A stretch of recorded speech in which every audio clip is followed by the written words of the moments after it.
Welcome, curious minds, to the Uncanny Valley podcast. Today, we're embarking on a really fascinating journey. We're going right into the very bones of fantasy role-playing. Mm-hmm. You've brought us a stack of sources on a game that, well, it seems to take everything old and somehow make it excitingly new. It's a title that's definitely caught some attention in the tabletop world. It really has. We're talking about MAZES. It's pitched as this unique tabletop experience promising, grit, grime, and glory. Yeah, all that good stuff. And all wrapped up in a package that's really designed for dynamic, fast-paced storytelling. So our mission here is to kind of cut through the details, pull out the most important nuggets, so you, the listener, can get a really good handle on what makes MAZES tick. Sounds good. Where should we start? Okay, let's dive right in. What makes MAZES so intriguing? Well, first off, it's been described kind of affectionately as a fantasy heartbreaker. Right, that term. Yeah. Now, for anyone unfamiliar, that's, it's a term of endearment in the gaming world. It's for games that really, truly strive to capture the magic of those foundational, those early fantasy role-playing experiences. You classics. Exactly. It explicitly takes a direction from absolute giants, games many of us grew up with or, heard whispers about. Things like Basic, Unearthed Arcana, Tunnels and Trolls, Palladium, Arcanum, Ardruin, Glorantha, and Midkemia. That's quite a list. Real touchstone. It really is. These aren't just names. They represent whole eras and styles of fantasy gaming. But here's the crucial part. The sources emphasize this. It's not just an homage. MAZES actively aims to be something new and exciting. It wants to carve its own path while still, honoring its lineage. Mm-hmm. So for you, the listener, what's the core insight here? How does it balance this reverence for the past with that drive for innovation? Well, what's truly fascinating here is precisely that dual positioning, as you put it. MAZES presents itself as both a reformation of what's already discovered, like a really thoughtful reevaluation of established principles, and at the same time, a genuine innovation, something that pushes the envelope. Okay. So this isn't about just discarding the past, throwing out old rule books because they're dusty or whatever. Right. Instead, it's about this meticulous process, sifting through that incredibly rich history, extracting the absolute essence, those core concepts and feelings that really resonated with players back then. Finding the good stuff. Exactly, finding the good stuff. And then it reinterprets them, makes them accessible and vibrant for a more contemporary approach to tabletop adventure. It's about finding that core spark, that elusive element that made those early games just so compelling and bringing it back to life. In essence, it's sort of asking, what if we took the best of that old school grit, that real sense of danger, and married it to a modern player-facing design philosophy? That sounds like a powerful combination. It really is. It's aiming to evoke something familiar, yet strangely new. Maybe even touching on that uncanny valley idea where something familiar suddenly becomes something more, something a little unsettling but intriguing. That's a great way to put it. That blend of familiar and new seems key. So with that foundation, what kind of world are these MAZES actually set in? The game paints a pretty vivid picture, though. Quite a grim one. It's a broken age. Yeah, definitely grim. This isn't your typical high fantasy world just recovering from some minor skirmish. No, this is a world ravaged by a forgotten war, or maybe an endless series of wars. The cause is lost to time. Right. The source material even speculates, could it have been a sorcerous war between witch kingdoms, or battle between brothers or races, maybe even a war of mad gods? The grim reality is just that no one alive remembers the true cause, or the specific events that led to this devastation. Only the ruins remain. Exactly. All that's left are these ubiquitous ruins and, trinkets and treasures that tell of an age before, just echoes of a lost era, an age of power and riches. What's the impact of starting in a world that's already broken, already forgotten its own past? Oh, it's absolutely crucial. If we connect this to the bigger picture, that post-apocalyptic backdrop, it's fundamental to the game's identity and the whole tone of the adventures. Right. It sets the stage for what the game calls an age of mortals. This is a far cry from, the grand ancient empires you see in high fantasy. The elves of lore, those powerful ancient beings, they retreated into their fey realms, leaving behind only mixed bloodlines, the ills and the ancient dwarves. Once these mighty artisans of the deep earth, they diminished, died away, leaving only their sprawling tunnels as sort of a testament to their lost existence. So who's left? Well, that leaves humans and these new lineages, things like goblins, smallfolken, and the ills we mentioned left to survive, to carve out a pretty brutal existence from all the chaos. Sounds bleak. It is. It's explicitly called an age of ignorance and fear. The source even says the sun and moons are dimmer than once they were, casting this perpetual gloom over everything. Monsters are rising up from dark places, and the forces of entropy are still actively destroying the world. It's not looking up. Oh, wow. So this grim, fallen reality, it directly informs the tone of every adventure you'll experience in Mazes. It makes every journey feel genuinely perilous, and every discovery feels hard-won. It's not about restoring some lost glory. It's much more about survival and maybe, just maybe, finding a fleeting moment of wealth or heroism in what feels like a dying world. Okay, that's a powerful scene. Now, what exactly is a maze in this context? Because it's clearly meant to be more expansive than just, a literal twisting dungeon, isn't it? Absolutely, yeah. While it definitely can be a literal twisting underground labyrinth, the kinds filled with traps, monsters, forgotten passages, the term maze here also refers to basically any story structure where the characters face a series of connected challenges. Like a narrative structure. Yeah, exactly. So it could be navigating a dark, monster-infested forest, or exploring an ancient, crumbling ruin above ground. It could even be just traversing the treacherous backstreets of some sprawling, dangerous city. Okay. But interestingly, in the game's specific lore, mazes take on an additional layer. They are explicitly the ruins of a dark empire of evil witch kings and their monstrous servants. Ah, so there's a specific in-world meaning, too. Precisely. These deadly labyrinths, remnants of that dark empire, are what attract adventurers. They draw people in with the promise of uncovering lost knowledge and claiming, untold riches. So it's both a narrative structure and a specific kind of place within the game's established lore. What really strikes me about Mazes' design philosophy, reading through this, is how quickly it gets you to that danger. The game literally states every game of Mazes starts at the door into a dungeon. Right at the threshold. Yeah. You begin just as the party is about to enter the darkness.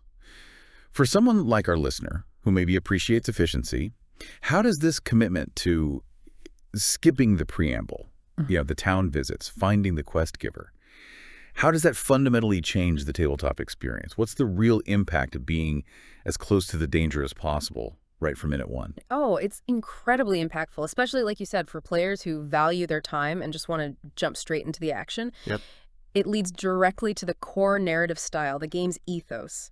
Swords Against the Darkness. That's a strong title. It is, and it's foundational. It means the game is fundamentally about fighters, wizards, and thieves loot dungeons and fight monsters in a dark, brutal world. Yeah. The emphasis is starkly on action and survival. So let's talk more stabbing. Kind of, yeah. It's explicitly not about shining knights and political intrigue or, wandering bards and chivalrous romance.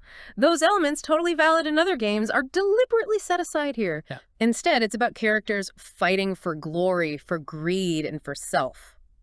Your characters are typically wanderers and vagabonds, people living on the fringes of society, making their living by raiding the ruins of that forgotten age. This grim backdrop, this mercenary motivation, it deeply informs basically every mechanical and narrative choice within MAZ. It creates this really tightly focused, immediate kind of adventure. And that focus on immediate action, that specific narrative scope, it means the game is really built for short, one-shot stories, doesn't it? Yes, absolutely. Adventures are explicitly designed to be resolved in 2-3 hours, which hits that sweet spot for a satisfying session without needing this massive time commitment. No year-long campaigns unless you string them together. Exactly. There's no expectation of these long, sprawling campaigns lasting months or years. And definitely none of that often dreaded grinding out levels just for incremental power gains. Thank goodness. Right. Instead, it encourages what it calls an emergent narrative.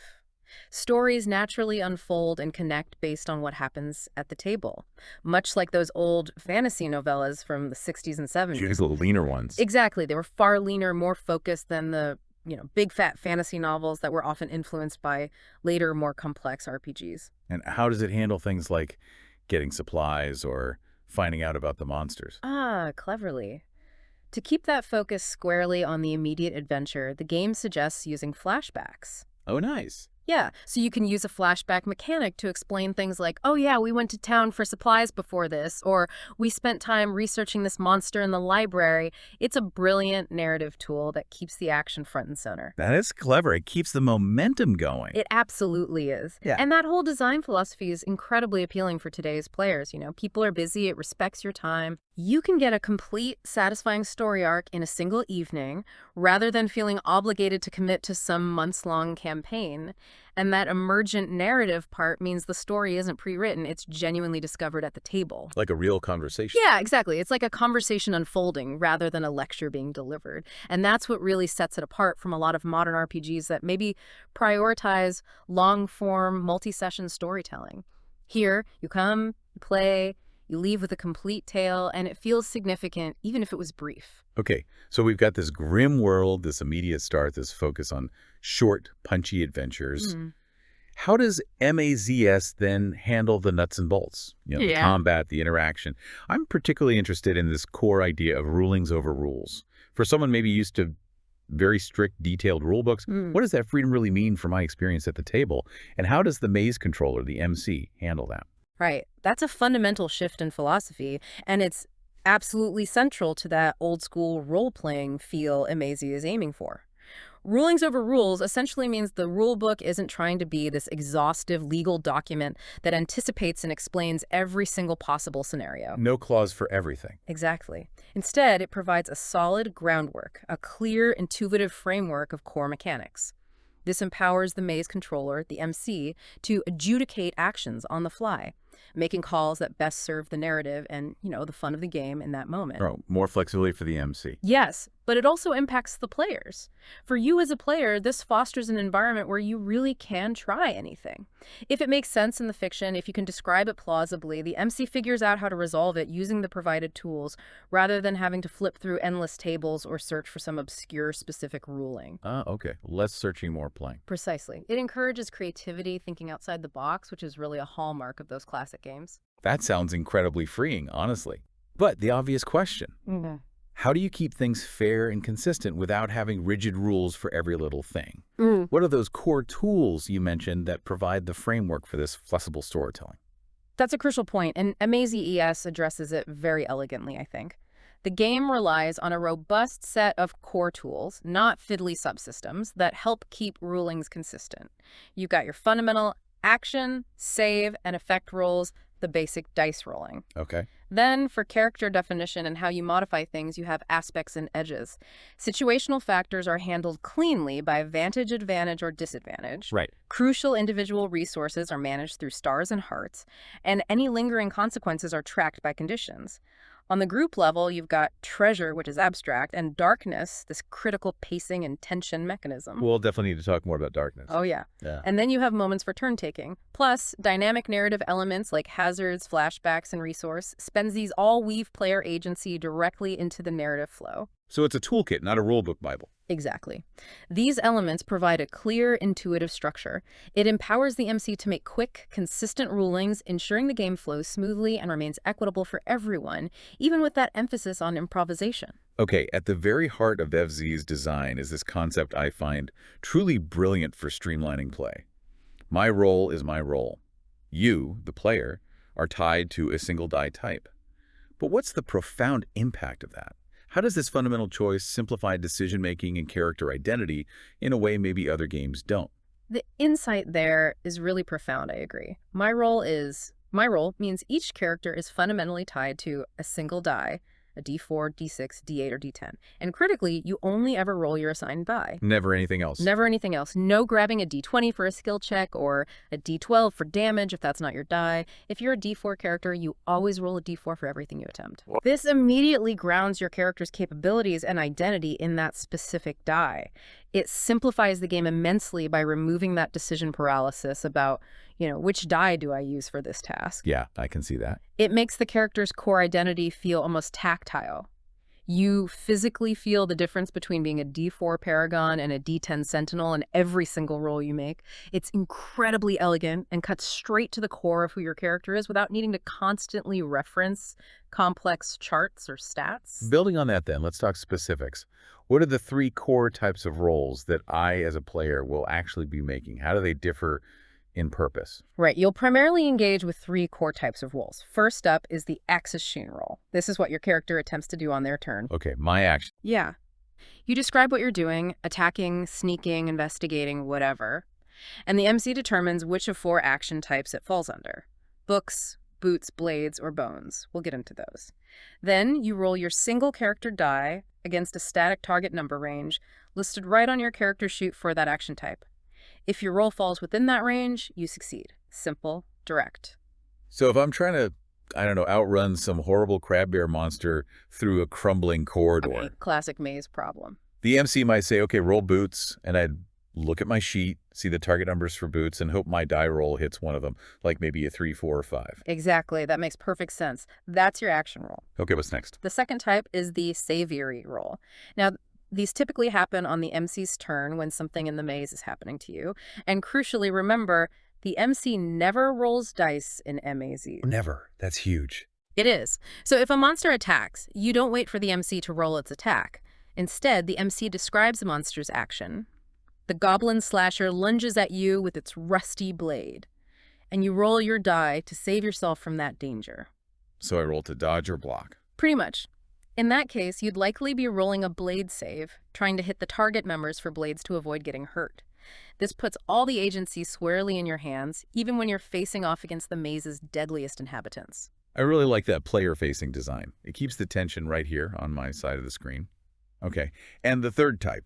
That's the effect roll. This one determines the impact of an action, most commonly the amount of damage you inflict after you make a successful attack roll. The damage roll. Right. But unlike action and save rolls, where you're trying to hit a specific target number range, effect rolls are all about trying to get high numbers and making your die explode. Explode. What does that mean? It means if you roll your crown, that's the highest possible number on your specific die. So a 4 on a d4, a 10 on a d10. You immediately re-roll that same die and add the new result to your original crown number. Whoa. Yeah. And if you roll the crown again, you re-roll and add again. This can lead to potentially massive, really exhilarating damage outputs. So even a little d4 could do huge damage sometimes. Exactly. It's a fantastic mechanic because it means that even smaller dice, like the d4, might statistically explode more often, which helps balance out the higher average results that larger dice would typically achieve. So every single damage roll carries that thrilling potential for an unexpected, awesome burst of power. Okay, exploding dice, I like that. Now, beyond the core rolls, the game incorporates Vantage. This modifies your rolls based on the situation. If things are favorable, you get advantage roll twice, succeed if either hits. If odds are against you, disadvantage roll twice, need both to succeed. What's the ultimate impact of this simple system? How does it feel in play? The genius of Vantage really lies in its simplicity and clarity. It completely avoids stacking multiple little bonuses or penalties, which can really bog down play in other systems. Here, the math stays clean. Just advantage, disadvantage, or normal? Exactly. The situation is immediately clear. And it has cool effects, too. If both your advantage rolls succeed, that's a critical hit or success. If both your disadvantage rolls fail, that's a FUMBLE. Okay. For effect rolls, like damage, advantage means you roll an additional die and take the higher result. Disadvantage means you roll twice and keep the lower. So for you, the player, the situational modifiers are clear, they're impactful, and they don't slow down the game. And if you have both, like I'm hidden, advantage, but the monster has keen senses. Yeah. Disadvantage? Simple. They cancel each other out. You just roll a single die as normal. It's very elegant and keeps the focus on the story, not on complex arithmetic juggling. Right, keeps it flowing. This raises an important question, though, for a smooth gameplay. When exactly do you roll the dice versus when does something just happen automatically? Because I can imagine players wanting to roll for absolutely everything. That's a good point. The central premise of MAZE is that the player characters are the protagonists of their story. They possess the requisite skills and abilities to succeed most of the time at things within their wheelhouse. So, competent characters. Exactly. So if a warrior performs routine maintenance on their sword, sharpening it by the campfire, or a wizard sits down to read an ancient, clearly uncursed tome they found, it just happens. You don't waste time rolling dice for mundane successes. Okay, that makes sense. You only roll the dice when there's a genuine chance of failure, or when your character is facing some kind of active contest or opposition. Give me an example. Okay, say your character is a Monster Slayer class. They might instantly recognize, say, blood troll spores upon entering a damp cave, no roll needed. That's intrinsic to their class knowledge. It Yeah, just happens. got it. However, if they then want to track those elusive trolls through the treacherous, confusing maze tunnels, that might require a roll, probably boots, because there's a clear chance of failure getting lost, or maybe the trolls are actively trying to cover their tracks. There's contest. So roll when the outcome is uncertain or contested. Precisely.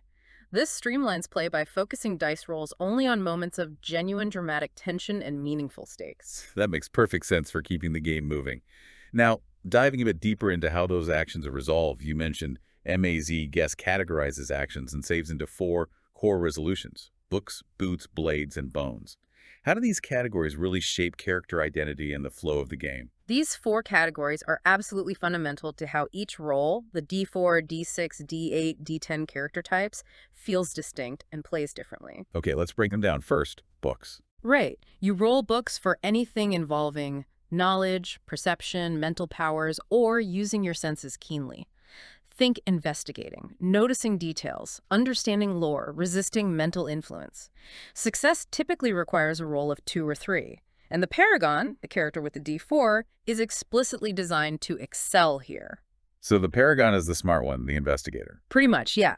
They are your go-to for solving riddles, finding hidden passages, understanding ancient languages, that sort of thing. Okay, that covers the intellectual challenges. Yeah. But what about, getting around in a dangerous maze, moving, dodging? That's where boots come in. You roll boots for any physical movements that rely on agility, dexterity, or speedrunning, jumping, climbing, dodging traps, sneaking past guards. For boots, you need a 3, 4, or 5 to succeed. And who's best at that?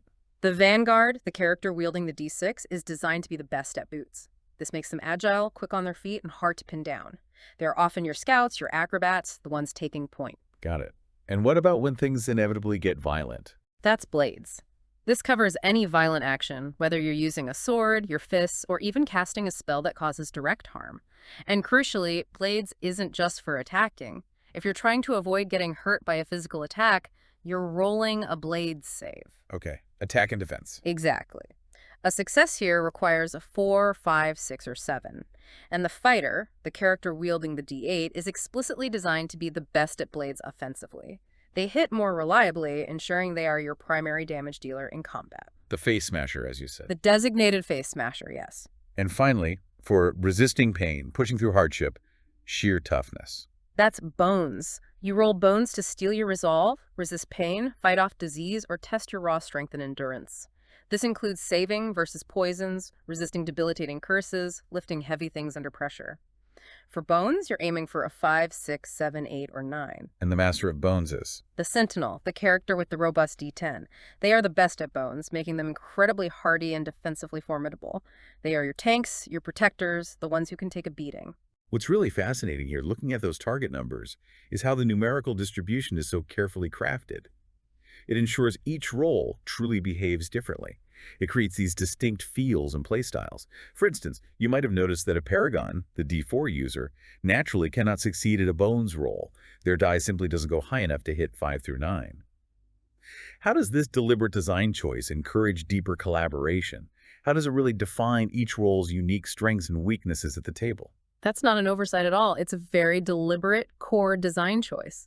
It means a Paragon would need some kind of special rule or ability, maybe using their key bonus we'll discuss, or spending a valuable star resource to even have a chance at succeeding at a Bones-type challenge. So they're not just weaker, they literally can't do it baseline. Baseline, correct. This ensures that simply picking a higher numbered die doesn't make you universally better at everything. Instead, it creates these compelling, clearly defined strengths and weaknesses. It strongly encourages players to truly lean into their chosen role and work collaboratively with the other distinct archetypes in the party. You really need the team. You absolutely need the team. It fosters genuine teamwork. You need the Sentinel to soak that damage because the Paragon just can't. You need the Paragon to investigate that weird rune because the fighter might miss it. You need the Vanguard to scout ahead. It forces players to rely on each other, cover weaknesses, and celebrate the unique contributions each character brings. It moves way beyond just adding up numbers and creates this dynamic, interdependent team that feels organic and truly cooperative. Okay, beyond the core resolutions, the game also features these special results. Key and Crown. These can significantly impact your rolls. Tell us about the key first. What happens when you roll a 1? The key is activated when you roll a 1 on your die. Now, normally a 1 isn't great, but here, if the action you're attempting is something that your character's specific class or aspect would inherently excel at, rolling that 1 automatically grants you a success. An automatic success on a 1. Yeah, but only if it fits your concept. It's like a bonus, a moment where your core capabilities just shine through, maybe even surprisingly, without you even aiming for it. For example, maybe a character with a thief class trying to spot another rogue hiding in a crowd that's core to their identity. If they roll a 1 on their books roll, they automatically succeed because their class is just that good at noticing sneaky types. So it reinforces the character concept. Exactly. It reinforces character identity through what feels like a lucky break or innate talent surfacing. Okay, and the crown. How does rolling your highest number, the 4 on a d4, 10 on a d10 affect play? You mentioned it interacts with that intriguing darkness mechanic. Yes, the crown is your highest die number, and its outcome is interestingly flexible. It directly depends on the overall darkness level of the current adventure, which acts as a sort of difficulty and tension tracker. Okay, how does that work? If the darkness level is currently bright, meaning low danger, things are going relatively well, then rolling your crown is always a success. Boom, you nail it. Nice. However, if the darkness level climbs to bleak, meaning high danger, things are dire, then rolling your crown is always a failure. It represents the oppressive nature of the maze just shutting down even your best efforts. Ouch. So your best roll fails. In bleak conditions, yes, it makes things really tense. Now, if the darkness is in the middle, at torchlit, which is moderate danger, where most adventures happen, rolling a crown isn't automatic, you have a choice. You can negotiate a success by spending a resource like a star or treasure, or maybe by accepting some narrative concession or complication from the MC. Okay, you succeed, but... Success at a cost. Exactly. So for you, the player, your perfect roll, your crown, isn't always perfect. It's heavily influenced by the escalating tension of the maze itself, which adds this fascinating layer of strategy and risk assessment to even your best rolls. That sounds really dynamic. And finally, for those random effects not tied directly to a character's strengths or weaknesses, the game uses chaos rolls. This keeps the MC from ever needing to roll dice themselves. What's the impact of using chaos rolls? It's mainly about efficiency and maintaining that player-facing philosophy. On a chaos roll, you, the player, roll your die. You succeed on an even result, 2, 4, 6, 8, 10, and fail on an odd result, 1, 3, 5, 7, 9. 50-50 chance, basically. Pretty much. This is used for things like, determining if you stumble in the dark, figuring out who gets hit by a random falling rock, or deciding the random target of a confused monster's attention. The impact is that it keeps the MC's dice completely out of sight and keeps the flow of the game centered entirely on player actions and reactions, even for pure chance events. Okay, that covers the core mechanics. Now, a great party in MAZES, much like in many classic RPGs, is built from a mix of different roles, each tied to one of those core dice. What are these roles, and how does your chosen die fundamentally define your character's capabilities and playstyle? Let's start with the Paragon, the D4 user. Right. Your choice of role is paramount. It defines your core strengths, weaknesses, and starting resources. The Paragon takes the D4. They are the expert, the most cerebral character archetype. Now, while they wield the smallest die, remember that means it actually explodes the most often on effect rolls, leading to surprising bursts of power sometimes. Interesting trade-off. Yeah. Paragons start with only 4 hearts, so they are quite fragile, but they most 4 stars the most of any roll. This gives them significant narrative control through star spends. They truly shine when rolling books, excelling at using their instincts, intelligence, and special abilities to solve problems, investigate things, handle social situations, and make crucial decisions. They're all about utility and brain power, but they absolutely need protection in a direct fight. Okay, brains over brawn there. Next up, the Vanguard, wielding the D6. How do they fit into the party dynamic? What's their niche? The Vanguard is designed to be always in the thick of the action. They're a versatile and active role with a good balance of resources, 6 hearts and 3 stars.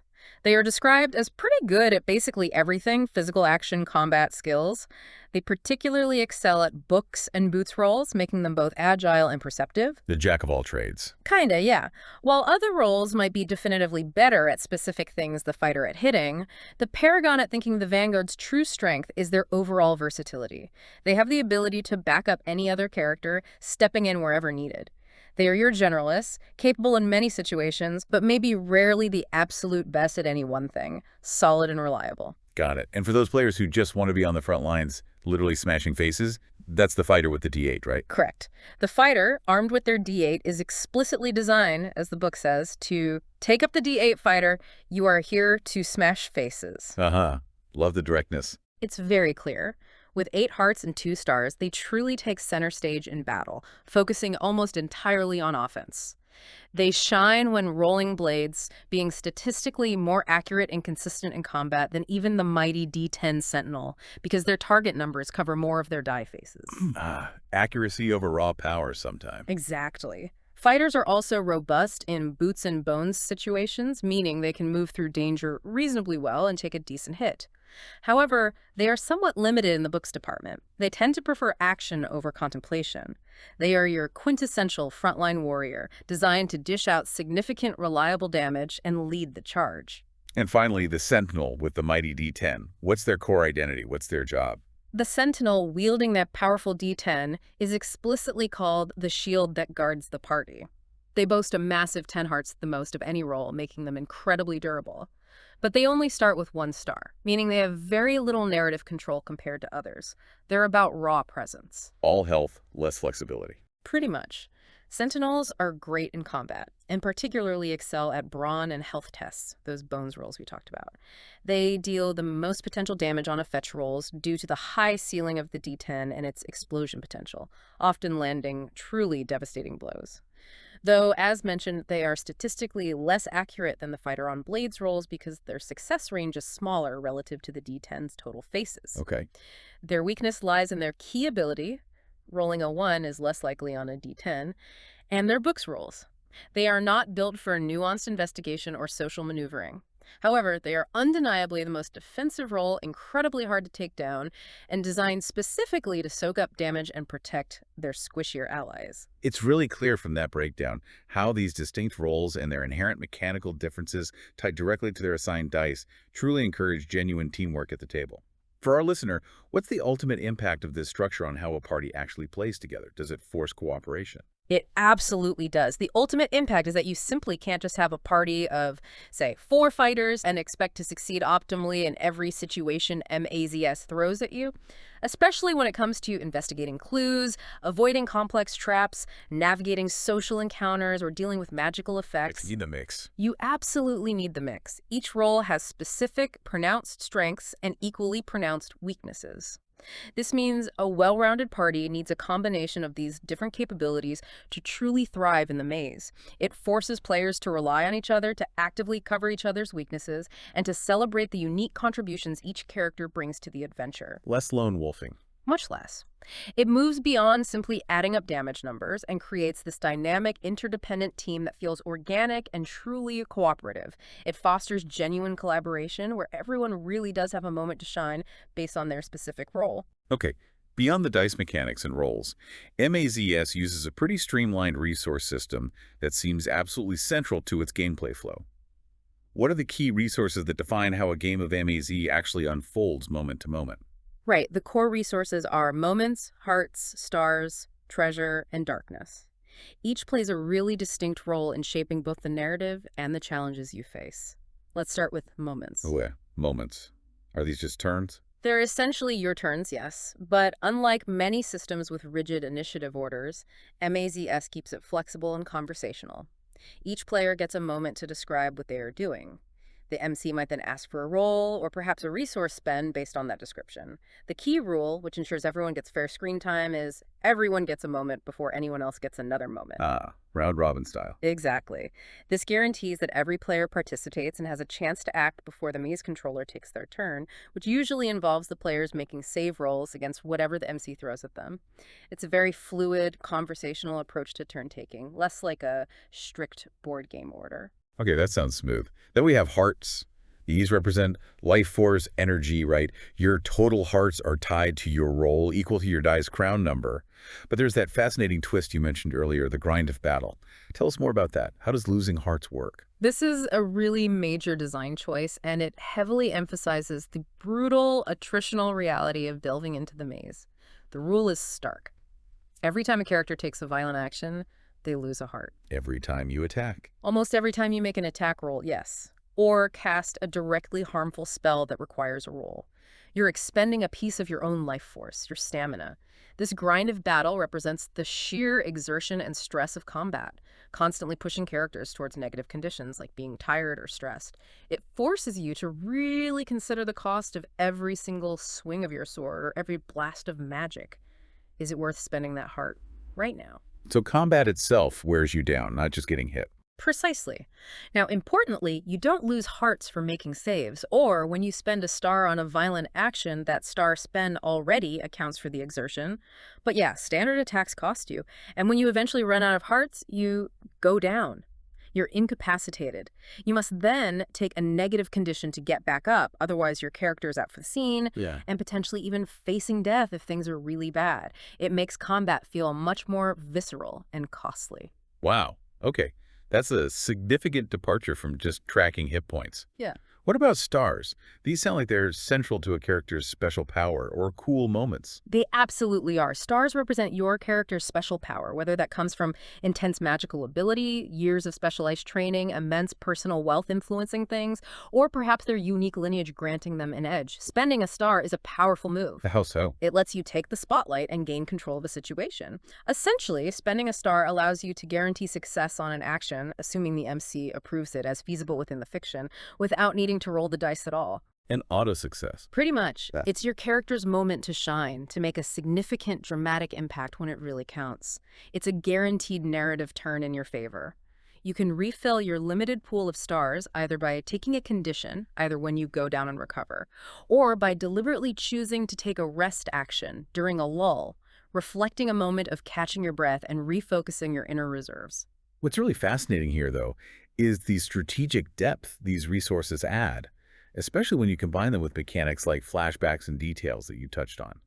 Players can spend a star not just for auto success, but to actually establish new information about the world or their character's past. Like a witch spending a star to declare she spent time in a specific forest, giving her crucial insight now. Yes, it's a beautiful way the game weaves character agency directly into its core resource management. It forces players to constantly weigh the benefit of narrative control against the rising peril of the maze. How does it add peril? You mentioned this comes at a cost, adding to the overall darkness of the maze. Exactly. Yes, you can suddenly remember a key detail that perfectly solves a puzzle, or reveal a hidden talent your character always had but hadn't mentioned. But doing so narratively stirs the ancient powers or hidden dangers of the maze. Mechanically, this is represented by an increase in the shared darkness pool. So revealing helpful backstory makes the situation more dangerous. In a way, yes. It means every brilliant narrative contribution, every convenient flashback has a price. It raises the stakes and makes every decision meaningful. You're not just telling a story passively, you're actively shaping the world around you, but the world is constantly pushing back, becoming more dangerous as you delve deeper or reveal more. That's a really clever way to link narrative freedom directly with mechanical consequence. Okay, let's shift our focus now to that very flow of danger within MAZes, which seems largely dictated by this darkness mechanic. You've said it's both a resource for the MC and, importantly, a crucial signpost to the players of how dangerous the current situation has become. It's designed to be tracked visibly, right? So everyone at the table knows exactly how dire things are getting. How does this system dynamically build tension throughout an adventure? This visible darkness track is a really crucial pacing mechanism, and it constantly tangibly builds tension. It accumulates directly from specific player actions, directly reflecting the choices and risks the party takes as they progress. Like what kind of actions? Well, for example, the very act of entering the darkness, the first step into the unknown at the start of any game, always adds one darkness to the pool. Whether that's stepping into a literal dark dungeon entrance or just crossing the threshold into a fundamentally unknown, dangerous situation like a haunted forest. Okay, starting adds one. What else? Another key one is splitting the party. If the adventurers decide to divide their strength, that adds one darkness. This mechanic actively encourages cohesion by making separation a perilous, costly choice. It adds immediate risk if they decide to cover more ground separately. Smart. Discourages that classic horror movie mistake. Exactly. And as you mentioned before, using those flashbacks to introduce helpful details also contributes to darkness, symbolizing the unforeseen complications or ancient evils stirred by delving into forgotten knowledge or revealing convenient truths.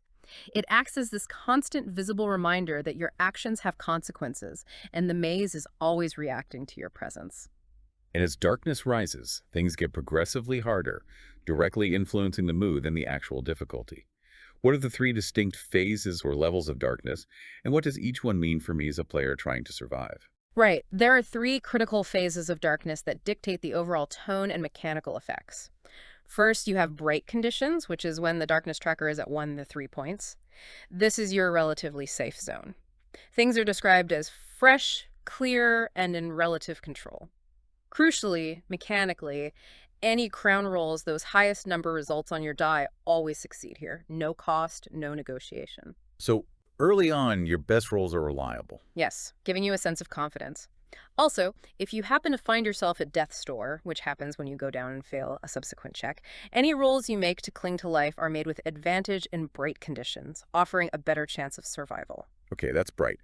Then, as the adventure progresses, you often hit torchlit conditions, right? Yes. Torchlit is when the darkness level is at 4 to 6 points. The book calls this the main meat of any adventure. Most MA's games will likely spend a significant portion of their playtime in this phase. In torchlit conditions, there are no inherent advantages or disadvantages applied to rolls based purely on the darkness level. It's the baseline. And what about crown rolls here? This is where it gets interesting. Your crown roll doesn't automatically succeed or fail anymore. Instead, achieving success on a crown roll in Torchlit requires you to spend a resource, either a star or a point of treasure, or you can engage in that negotiated success with the MC, where you succeed but accept some narrative concession or complication. So crown rolls become strategic choices. Exactly. This phase offers balanced challenge and really interesting strategic choices, making those crown rolls feel like real, impactful decisions with potential costs. And then, when things get really bad, we hit bleak. Yes. When darkness climbs to 7 or more points, things become bleak. If the darkness level climbs this high, the situation is truly dire. Mechanically, crown rolls always fail, irrespective of the action or situation. It creates this sense of oppressive dread and incredibly high stakes. Always fail. Wow. Always fail. Furthermore, any rolls made against death's door are now made with disadvantage, making survival significantly more challenging. The mood in this phase is explicitly intended to be dark, gritty, and scary, pushing players right to their limits and emphasizing the brutal reality of the maze at its worst. So for me as a player, watching that darkness tracker tick up is like watching a doomsday clock. That's a perfect analogy. The visible progression of darkness acts as this constant, tangible tension builder. It forces tough, sometimes desperate decisions as the pressure relentlessly mounts. It's a really brilliant player-facing way to self-regulate the game's difficulty and signal the rising stakes without the MC just arbitrarily making things harder. Okay, that covers the danger side.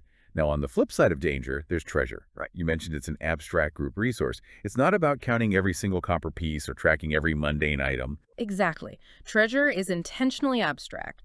It represents the party's shared pool of acquired equipment, loose cash, valuable artifacts, scrolls, potions, basically all the things of value they find, represented as a single numerical score for the whole group. So how does this abstract resource actually work in play? How do we use it? Treasure is surprisingly dynamic for an abstract concept. Firstly, you gain it whenever the MC determines the party acquires things of value. Could be a chest of gold, a pile of magic scrolls, a valuable gem. They just add points to the group's treasure score. Okay, gaining it is simple. How about spending it? Secondly, and this is very powerful, you can spend treasure points to retroactively have the necessary equipment to accomplish a task. For example, facing a high wall, a player could spend 1 treasure and declare, actually, I brought a grappling hook and rope. No need to have written it down beforehand. Like shared preparedness. Exactly. Or you can spend treasure to create temporary advantage in a specific situation.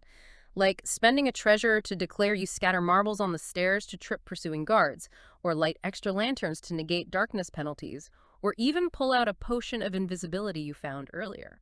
So it fuels narrative convenience and tactical boosts. Precisely. And importantly, any player can decide to spend treasure from the group pool without needing agreement or consensus from the others. This emphasizes its communal, readily available nature. It's there to be used when needed. That sounds like a powerful narrative tool indeed.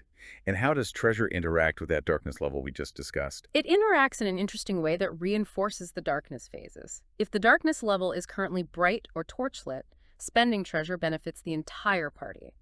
If you spend treasure for advantage, everyone facing that challenge gets it. If you spend treasure for equipment, it's assumed you have enough for everyone who needs it. Okay, group benefit and safer conditions. Right. But if the darkness level reaches bleak, those same treasure spends only affect a single player. If you spend treasure for advantage, only you get it. If you spend for equipment, only you have it. This mechanically emphasizes the isolation and desperation of being in bleak conditions. That's clever. And there are conditions tied to treasure levels too. Skint and encumbered. Yes, the game introduces skint and encumbered conditions to keep the resource dynamic. If the party's total treasure score drops below the number of players currently in the party, they become skint, representing being low on supplies and luck, and this immediately adds 1 darkness to the pool. Ouch, being poor makes things worse. It does. Conversely, if the treasure score gets too high specifically, double the number of players or more, they become encumbered, representing being weighed down by loot and perhaps attracting unwanted attention. This also adds 1 darkness. So you don't want too much or too little. Exactly. It encourages this dynamic resource management, preventing players from hoarding too much treasure or becoming utterly destitute, keeping the adventure feeling tight and resource conscious. Okay, so after the adventure, assuming you survive and make it out of the maze, you enter the epilogue phase. This sounds like a structured downtime for recovery, divvying up loot, and maybe some reflection. Walk us through that process. What happens in the epilogue? The epilogue has several key steps to wrap up the adventure and prepare for the next. First is rest and recover. If any characters got hurt, maybe took conditions, or ended near death's door, the party must spend 1 treasure from their remaining pool to heal everyone in the party communally. It's a group cost for patching everyone up. Okay, 1 treasure covers all healing. Then what? Then you roll for treasure. This is where you convert that abstract treasure score into concrete benefits. Each player rolls their assigned character die once for each point of treasure the party has remaining. Most results on the roll just yield standard wealth and individual currency. But what about crown rolls here? Good question. If you roll your crown during this phase, you have a choice. You can take the standard wealth, or you can choose to take lore instead. Lore represents something more narratively significant, maybe a plot hook for a future adventure, a valuable family heirloom recovered, a unique cultural artifact, adding depth beyond just cash. Ooh, interesting choice. Any other special results? Yes, sometimes the MC might rule you found strange loot during the adventure. In the epilogue, this can either be sold for a decent chunk of wealth or kept and used later for a one-time friend's edge in a future game, representing a contact or favor gained. After all rolls, all the collected individual wealth is then divided amongst the players however they see fit. Okay, loot handled. What about paying expenses and character advancement? Next, you pay expenses. Each player uses their newly acquired individual wealth to maintain their chosen lifestyle for the downtime period. This ranges from basic copper to silver, gold, or even being broke if you can't afford anything. Or if you've done particularly well, you can spend 5 wealth to permanently upgrade to a higher tier of lifestyle, reflecting your character's growing status and resources between adventures. Right, gotta pay the bills.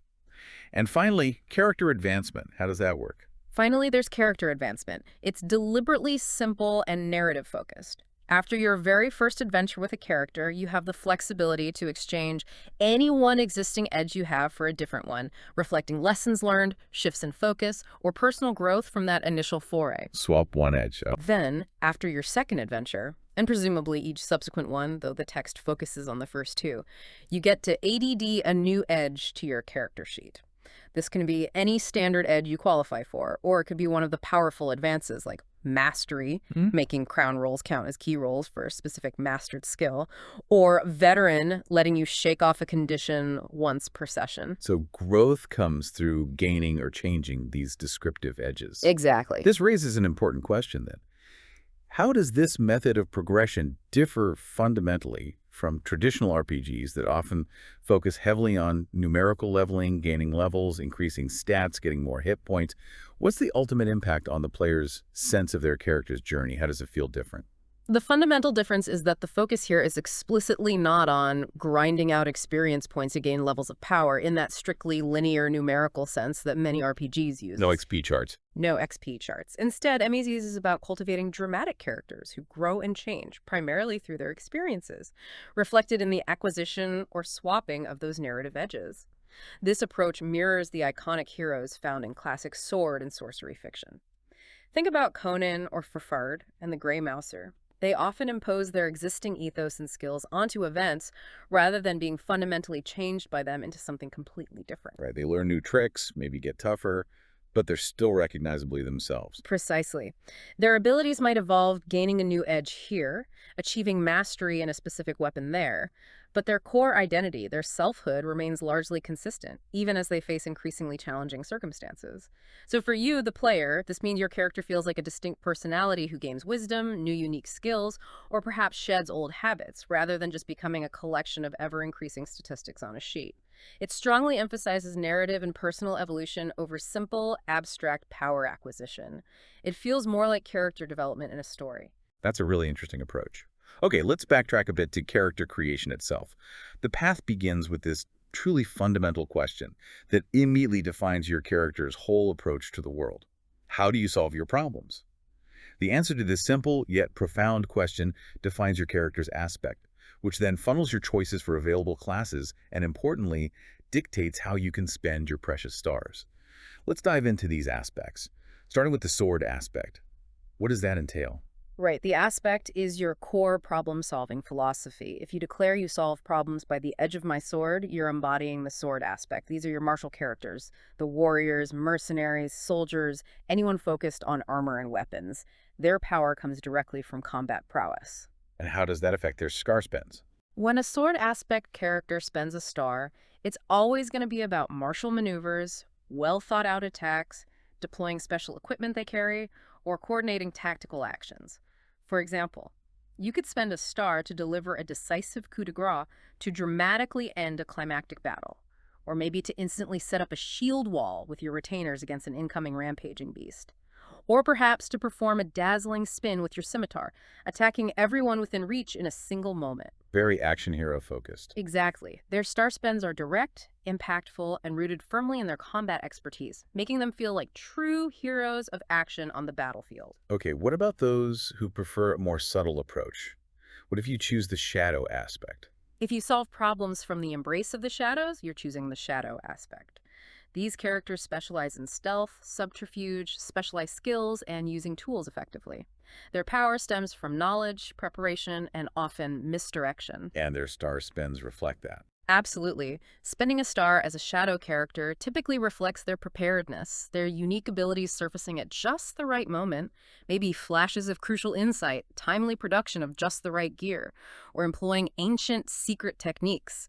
Imagine spending a star to strike with a perfectly aimed poison knife from hiding, or to trigger a complex trap you cleverly laid earlier, or, and a great example from the book, to dramatically pull off a wig at the perfect moment to reveal you were there all along, in disguise. Haha, nice. Very sneaky. Very sneaky indeed. Their stars are all about cunning, agility, and being one step ahead of their foes, making every move feel premeditated and cleverly impactful. And finally, for those who want to wield raw arcane power, there's the sorcery aspect. How does that work? If you declare you solve problems with my eldritch sorcery, then you embody the sorcery aspect. These characters wield capital M magic, commanding mysterious and powerful forces. Their core strength comes directly from the arcane energies they channel or control. So their stars are for spellcasting. Primarily, yes. For a sorcery character, stars are incredibly important, as they are the main way to reliably cast powerful spells, activate potent magic items, or perhaps conjure rare, magically charged materials needed for a ritual. You could spend a star to cast a truly devastating magic spell that reshapes the battlefield, or to summon a terrifying demon to fight for you, or perhaps betray you later. Or maybe just to hurl a massive fireball that damages an entire room full of enemies. Or even, as one example suggests, letting your innate dragon blood flow to breathe fire upon your foes. Definitely powerful, potentially chaotic. Very much so. Their stars represent the raw, often unpredictable force of magic itself, making every major spell feel like a potentially world-altering event. What's truly fascinating here, thinking about it, is how the choice of aspect immediately paints such a vivid picture of your character's capabilities and style, regardless of their specific role and die type, D4, D6, etc. It seems to guide the whole narrative fiction around their actions, even when the underlying dice roll might be mechanically similar for different aspects. Can you give our listener a concrete example of how this fiction translates at the table, maybe using the same role? Certainly, that's a key point. Imagine you have two players who both chose the D10 Sentinel role. Very tough high hearts. Now, one player chose the sword aspect. They might envision their character as a valiant dragoon, clad in shining plate armor, wielding a massive great maul, whose star spends involve heroic blocks and powerful calculated smashes to defend allies. Okay, the classic armored defender. Right. But now imagine the other D10 Sentinel player chose the sorcery aspect. They might envision their character completely differently, perhaps as a blazing magician, someone who wears maybe enchanted robes instead of armor, and whose star spends involve hurling protective fireballs or erecting shimmering shields of force to guard their allies. Same die, same core stats, totally different feel. Exactly. The core mechanical effects of the D10 roll, high hearts, high potential damage, good bones, saves, remain similar for both characters. But the fiction, how those effects are achieved and described at the table, and what their star spends represent is vastly different and deeply personal, flowing directly from that initial aspect choice. It truly is a case where the flavor informs the mechanics, and vice versa, allowing for incredibly diverse character concepts, even from similar mechanical foundations. That's really cool. Okay, so after choosing your aspect, you select your class, which interestingly is treated as a special type of edge. Your class isn't just a descriptive label, right? It defines your key bonus, the auto success on a 1 for core tasks, and establishes your primary role or niche in the world. Classes have these wonderfully descriptive names like Adventurous Smallfolk or Wise Witch or Cursed Tomb Robber. They're very evocative. Then you delve into edges themselves, which are essentially adjectives that describe your character, things like strong, quiet, learned, armored. How do these edges actually work in play, and what's the ultimate impact of this flexible system on character design? How much customization is there? Edges are really where your character truly comes to life with specific details, defining who they are beyond just their role and aspect.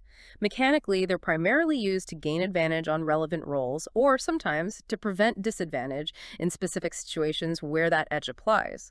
When you use an edge to influence a role, the game calls it invoking the edge. You're drawing upon that defining quality of your character. So you say, I'm invoking Agile to get advantage on this jump. Exactly that. And the system offers immense versatility because edges fall into 7 broad categories. First, you have attributes. These are intrinsic qualities like ardent, meaning resolute or passionate, agile, flexible, beautiful, cunning, dexterous, fast, hale, healthy, keen, sharp senses, blocky, old, wise but maybe slow, quiet, stealthy, strong, tough, and young, advantaged physically but maybe disadvantaged socially or in combat experience. Lots of core traits there. What else? Then combat edges like accurate for ranged advantage, armored, resisting damage, deadly, better damage rolls, precise melee advantage, or well-armed, bristling with weapons. Magic edges such as familiar, a magical companion. Magic, the core edge for casting spells via sorcery aspect. Magic item, a specific powerful object. Magic weapon or shapeshift. Society edges cover your connections and resources. Friends, contacts, rank, a title giving respect. Retainers, followers, or hirelings. Tools, specific non-weapon gear like lockpicks or alchemy kit. Wealth, representing resources beyond carried cash, affecting lifestyle. Okay, skills too. Yes, the wises represent specialized skills and knowledge.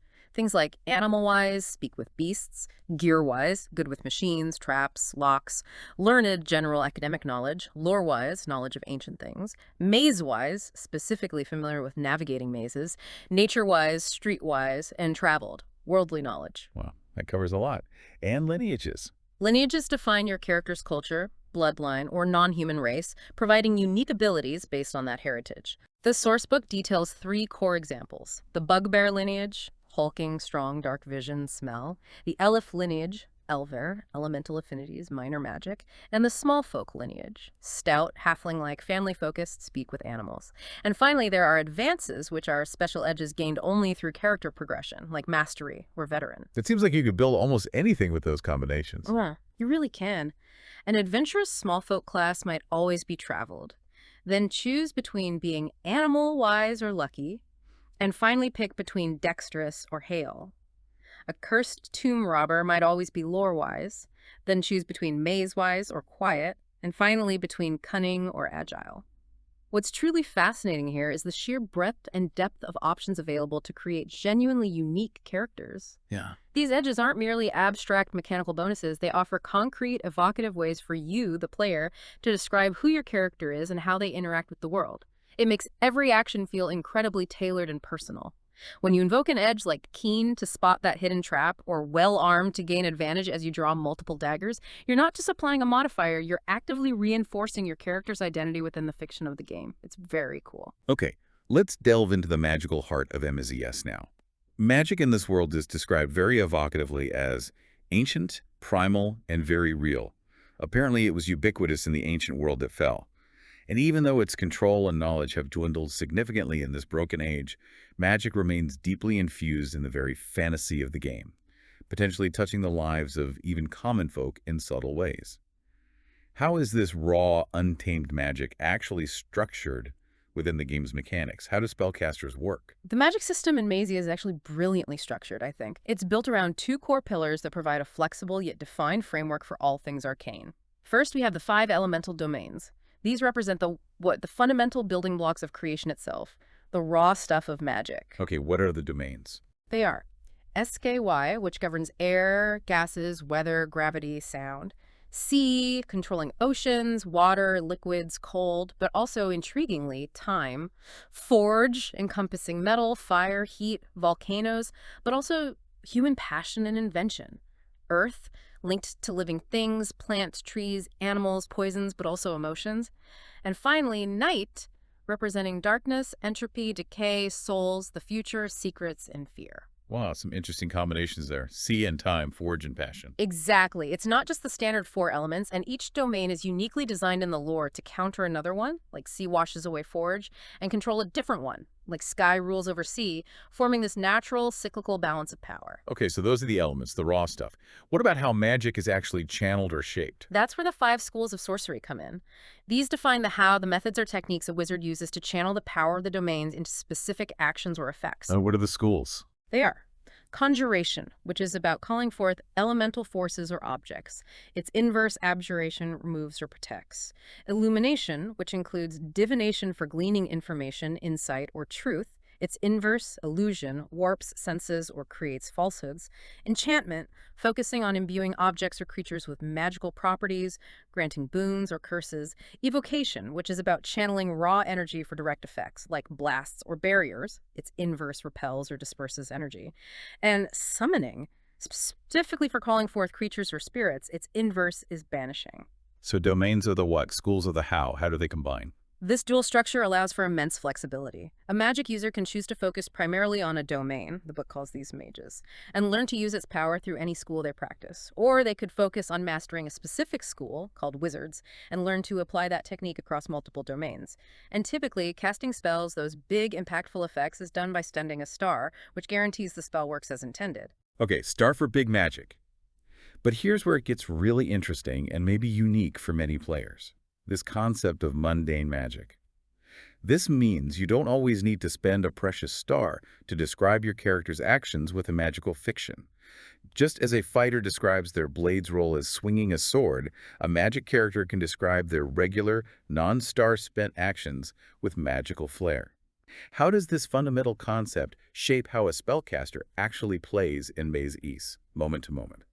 This distinction between a star spend for powerful, guaranteed magical effects and the narrative flavor of mundane magic is absolutely key to making magic feel pervasive in Mazes. It allows for a rich, magical narrative to permeate basically every aspect of play without constantly draining your limited star resources, which can be a significant frustration for magic users in other games. So my magic character always feels magical. Pretty much. For you, the player, it means magic truly feels ever-present and intrinsic to your character's identity, even when you're just making a basic attack roll or a standard perception check.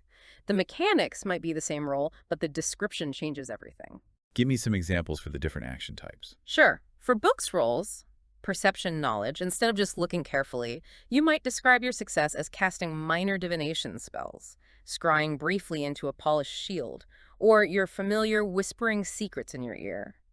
For boots rolls, movement, agility, instead of just dodging, your character might describe turning into mist to momentarily escape a giant's grasp, or using latent angelic wings to help leap over a wall. Okay, cool flavor. What about combat? For blades rolls, attacking or defending, your basic non-star spent attacks can absolutely be described as spells. Instead of swinging a staff, you could be throwing small fire bolts, urging minor lightning bolts, or attempting to strangle foes with spectral entangling vines. The effect might just be standard damage determined by your effect roll, but the description is pure magic. And for toughness? For bones rolls, resisting harm, endurance, your magic could manifest as you shrugging off poison because you have a touch of troll blood, quickly quaffing a minor potion of resistance you always keep handy, or momentarily putting up a flickering wall of fire to absorb some impact. That's incredible. It really means my magic character always feels magical, not just when I choose to spend that big resource, the star. Precisely. It separates the narrative flavor from the costly mechanical impact brilliantly. This approach also allows for the seamless integration of the wide variety of specific spells and magic items listed in the Grimoire section.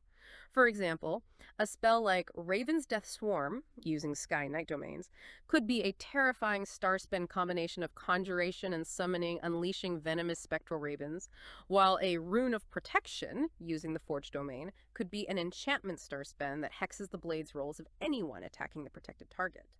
Or Raise Skeletons, a core night domain spell, uses summoning to bind undead warriors to your will via a star spend.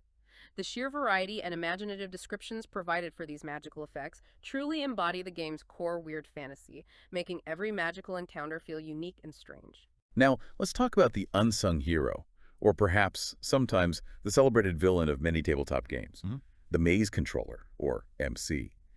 In Mazes, the MC is positioned as far more than just an impartial referee. They are explicitly described as being the monsters and challenges, serving as both storyteller and, crucially, enemy. What's the impact of embracing that dual role, especially the enemy part, on the game's atmosphere and the player experience? Doesn't that sound antagonistic? It does sound antagonistic, and that's intentional, but it's channeled productively. This dual role creates a really unique and charged atmosphere at the table. As the enemy, the MC is explicitly encouraged to be trying to win, and this is key always in a way that makes the game challenging, thrilling, and ultimately fun for the players. It's not about arbitrarily crushing them. Okay, trying to win, but for fun. Exactly. This is a deliberate nod to that old-school gaming sensibility, where death wasn't just a possibility, it was a real, tangible threat lurking around every corner. The MC isn't meant to pull punches unnecessarily. The book encourages them to spend the darkness to beat them down, cheer when they get hit with massive swords, and even cackle with glee when players fall into acid pits or trigger nasty traps. Cackle with glee, seriously. Yeah, yes. This theatrical antagonism, this performative opposition, serves to constantly remind everyone at the table that characters can die, and the maze is dangerous. It raises the stakes and makes every success, every narrow escape, feel genuinely hard-earned and exhilarating. But how is that balanced? You also said they're the storyteller.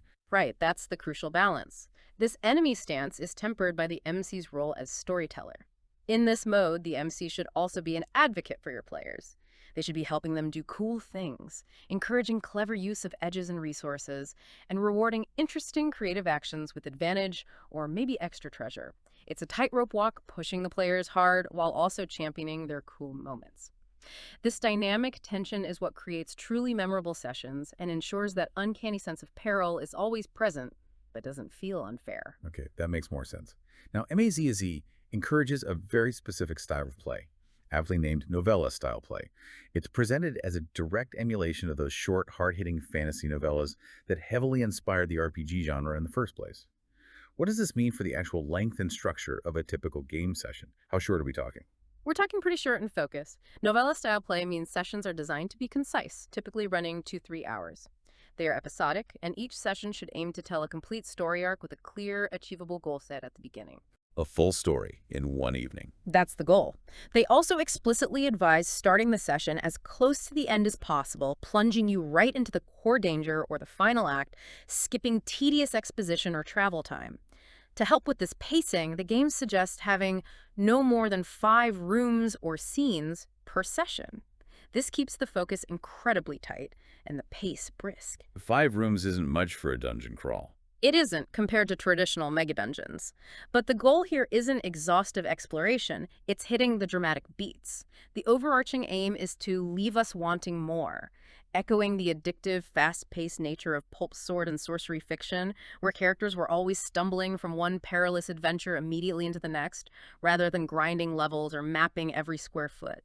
This approach really respects your time while delivering impactful, self-contained experiences. Another core tenet for the Maze controller, which seems vital to the game's flavor, is keeping it weird. Instead of just encountering a mundane bear in the woods, you might face an owlbear, maybe a fire bear, or even a truly bizarre acid owlbear. Or the MC is encouraged to just take 2 disparate animals and slam them together, like creating an antlion, or a truly wild example given a black octopus flying eyeball monster. How does this philosophy enhance the game's atmosphere and keep players on their toes? What's the point of just being weird? This creative freedom, this encouragement to keep it weird, is absolutely vital to the game's intended atmosphere. It embraces the truly bizarre, the surreal, the unpredictable nature of deep fantasy, moving beyond standard Tolkien-esque tropes. Beyond just the physical appearance, the MC is encouraged to give these creatures strange, unexpected powers, maybe, as one suggestion goes. The Squid Panther casts illusion magic. Squid Panther. Okay. Right. The idea is to constantly surprise the players, to make them genuinely play to find out what's dangerous, what strange horrors lurk around the next corner, rather than relying on predictable monster manual entries. It keeps the game feeling fresh, unpredictable, and exciting. It reinforces that uncanny valley feeling we talked about, where familiar fantasy tropes are twisted into something unsettling and new. You never quite know what you'll face next, and that deep uncertainty is absolutely key to the sense of dread, wonder, and discovery what the game aims for. Okay, this creative freedom in designing hazards extends to anything the adventurers face, not just monsters, traps, environmental dangers, magical effects. The MC defines the danger level of a hazard, which dictates its impact. And critically, you've stressed this before, everything is player-facing.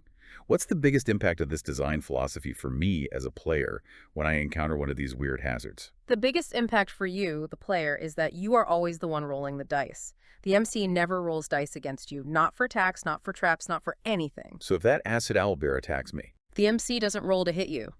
Instead, they'll describe the attack vividly. The acid owlbear screeches and lunges, spewing corrosive drool as its beak snaps towards you. What do? And then you roll your die, probably making a blade save, to determine if you successfully defend yourself or avoid the attack. same for traps. Same for traps. The MC describes the trap triggering. You hear a click underfoot and poison darts shoot out from the walls. Then you roll maybe a boot save to dodge or a bone save to resist the poison, depending on the specifics. This design philosophy places all the dice rolling agency firmly in the player's hands, making every threat feel like a direct, personal challenge to your character's abilities, and creating this constant sense of engagement and responsibility for your own fate. And this truly player-facing design means the MC isn't rolling dice. So they use those darkness spins to fuel the obstacles and monsters within the maze. It's their main resource for making things happen. Why is this considered a fairer way to run a game than just having the MC declare something bad happens? How does spending darkness feel different? It feels fairer because it accomplishes several positive things simultaneously from the player's perspective. One, it actually signals to you players that you are succeeding or being effective. The MC has to actively spend a limited resource, darkness, to hinder you or stop you, which highlights your impact. Ah, like we forced the MC to burn darkness. Exactly. It becomes a tactical victory in itself. Two, it constantly reinforces the fear and threat of darkness, making its accumulation feel meaningful and directly tied to the challenges you face. And three, even when the MC is throwing really serious challenges at you, spending darkness to do so feels fairer than just an outright because I said so moment from the MC. It provides a visible mechanical cost for the MC's actions. What can the MC spend darkness on? They have several options. They can spend darkness to refill a hazard's hearts, making it tougher to take down, to have a hazard cast a spell or use a special ability, to do additional damage with an attack, to allow a hazard to avoid a player's action entirely, to create a new trap or complication on the fly, or even for a rare MC's fiat, essentially hand-waving something minor into or out of existence with a cost just to keep the story flowing smoothly. It's a transparent, dynamic, and engaging system for the MC to manage challenges. The Book of Hazards in MZ sounds like it provides a vast, imaginative array of these strange and deadly creatures, each with unique edges or descriptors that inform their behavior and the challenges they present. Can you highlight just a few more examples that really lean into that keeping it weird philosophy you mentioned? Give us a taste of the strangeness. Absolutely. The Book of Hazards is a definite highlight, a real treasure trove of the bizarre and unsettling.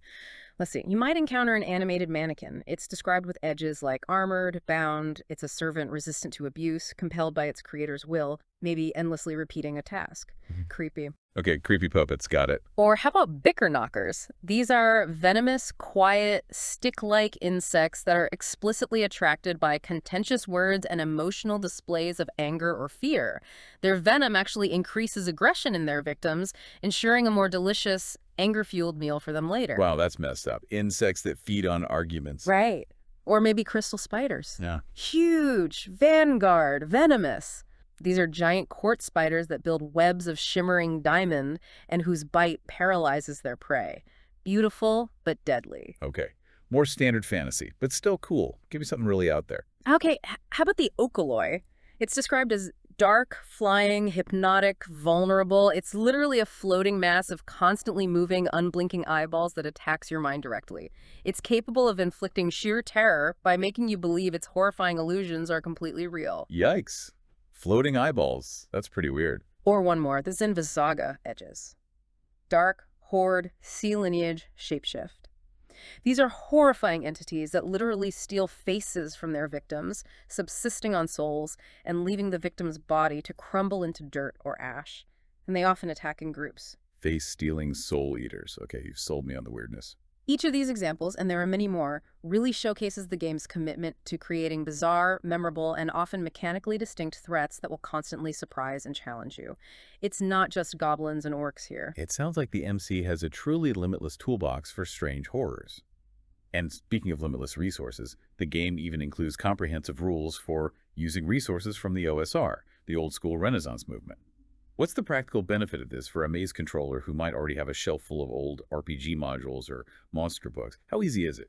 This is a genuinely brilliant feature for maze controllers, especially, like you said, for anyone with a collection of classic D&D modules, Judges Guild supplements, or other OSR-compatible materials. The book provides simple, clear guidelines to easily convert existing stat blocks, monster stats, trap descriptions, even magic items from other popular fantasy RPGs, particularly OSR games, into the MAZES format. So I can just grab my old copy of Keep on the Borderlands. Pretty much. With minimal effort, you can translate the monsters, traps, and treasures into MAZE terms. This means that if you have a favorite classic adventure, a beloved monster, or just an old source book full of cool ideas from another game system, you can quickly and effortlessly repurpose it for MAZ. This effectively provides a nearly limitless world of material that can be integrated and adapted for your games, greatly expanding the potential content without requiring the MC to do extensive redesign work. It massively cuts down on prep time, which is always a bonus. That's incredibly useful. Okay, shifting gears slightly towards the end here. In the spirit of inclusive and comfortable play, which is increasingly important at gaming tables, MAZES wisely includes a dedicated section on safety at the table. It emphasizes the crucial importance of setting clear boundaries, especially in improvisation-heavy role-playing games, where things can sometimes go in unexpected directions. For our listener, what are the key mechanisms or tools that MAZES suggests for ensuring safety without inadvertently stifling creativity or dramatic tension? How do you find that balance? It's a really vital component of modern play, absolutely. And MAZES provides practical, widely recognized tools to help tables navigate this. Firstly, it strongly advocates for transparency and content warnings. This means the MC being upfront with players before the game starts about the type of content and themes they can expect. Is this going to be a lighthearted romp, or are we doing a serious exploration of body horror? Communicating this clearly beforehand is essential so that you, as a player, can make informed choices about your comfort levels and decide if this is the right game for you. So, manage expectations up front. Exactly. Secondly, it introduces and explains the use of lines and veils. These are safety tools popularized by Ron Edwards and others. Lines represent absolute no-go areas, topics, themes, or actions that simply will not be discussed or depicted in the game at all. They are hard boundaries that, once established by any player, must be respected by everyone at the table without discussion or debate. Okay, hard stops. What are veils? Veils are similar but a bit softer. They acknowledge that something potentially sensitive can or will occur in the game world's fiction, but it won't be graphically or explicitly described at the table. It's like a fade to black moment in a movie. The event happens off-screen. The game stresses that it's vital for the MC to ask for and allow space for everyone at the table to establish their personal lines and veils privately or openly, fostering an environment of enthusiastic consent and mutual respect, which ultimately leads to better, more trusting roleplay. That sounds like solid advice for any RPG group, honestly. It really is. Finally, MAZES openly and proudly embraces its deep swords and sorcery roots. The game points out, quite accurately, that the history of fantasy role-playing is inextricably intertwined with this literary genre. It forms what the book poetically calls an Ouroboros, that image of the self-devouring serpent symbolizing the cyclical relationship where stories led to games, led to novels, led to anime, led to movies, led to games, and so on. It's a fascinating acknowledgement of its heritage. What are some of those key influences that MAZ highlights and invites players to perhaps explore themselves? It's a wonderful way to connect players to the vast wellspring of inspiration that birthed this whole hobby, really. From the written word, the game points directly to foundational classics like Fritz Leiber's Fafhrd and the Grey Mouser series, arguably the originators of many dungeon crawl tropes, Robert E. Howard's Conan the Barbarian stories, defining gritty heroism, Ursula K. Le Guin's Earth-Sea cycle for its thoughtful magic and atmosphere, and Jack Vance's The Dying Earth for its weirdness and influential magic system. These are the literary giants that really shaped the genre and its core grim, adventurous, and often morally ambiguous spirit. Essential reading for fantasy fans. What about films? On the silver screen, it draws inspiration from films that capture that visceral, gritty, adventurous spirit, like the original Conan the Barbarian movie, Lady Hawk, Dragon's Lair, and Willow. Films where magic is dangerous, heroes are flawed, and the world feels perilous. And video games. And naturally, in the realm of bits and bytes, it acknowledges the debt to early computer RPGs like Temple of Apshire and the Ultima series, especially Ultima 4, which directly translated tabletop experiences. It also nods to modern classics like the Baldur's Gate series and Skyrim, showing the continuous evolution and feedback loop between tabletop and digital fantasy gaming. What's fascinating here isn't just the list, but how the game actively invites players. Go read these books, watch these movies, play these games. It wants you to dive into the same wellspring of inspiration that shaped the very foundation of fantasy role-playing. It truly makes MAZES an immersive experience, especially for those of us who appreciate the genre's rich history. And there you have it, a pretty comprehensive look into the world and mechanics of MAZES. It really does seem like a game that expertly distills the raw essence of old-school dungeon crawling, skillfully blends it with modern, streamlined, player-facing design principles, and offers this unique, compelling blend of player narrative control and ever-present deadly peril. It truly paints a picture of a world where you're always a sword against the darkness, constantly seeking glory, or maybe just survival and treasure in a harsh, broken age. That sums it up nicely, I think. It hits a very specific, compelling niche. So what does all this mean for you, our listener? Well, whether you're a seasoned tabletop veteran, maybe yearning for that classic gritty high-stakes feel you remember from older games, or perhaps you're just insanely curious about this fascinating hobby and looking for a streamlined, high-impact adventure that doesn't demand months of commitment, MAZES seems to offer an experience that genuinely respects your time while delivering memorable, weird, and, let's be honest, often deadly experiences. Death is definitely on the table. It sounds like it. It's all about maximizing your impact, making tough choices, embracing the escalating danger represented by that darkness track, and truly playing your characters like you stole them, fast, furious, and with an unyielding purpose in a world that constantly tests your resolve. It really promises a journey into the familiar territory of fantasy, but twisted into something wonderfully new, strange, and perhaps unsettling, much like venturing into an uncanny valley of adventure. A perfect place to end, given our podcast name. Indeed. Thank you so much for joining us on this journey through the twists and turns of MAZES today, exploring its dark depths and uncovering its strange secrets. Until next time, stay curious, keep exploring those uncanny valleys of adventure, fiction, and gaming. This has been the Uncanny Valley Podcast.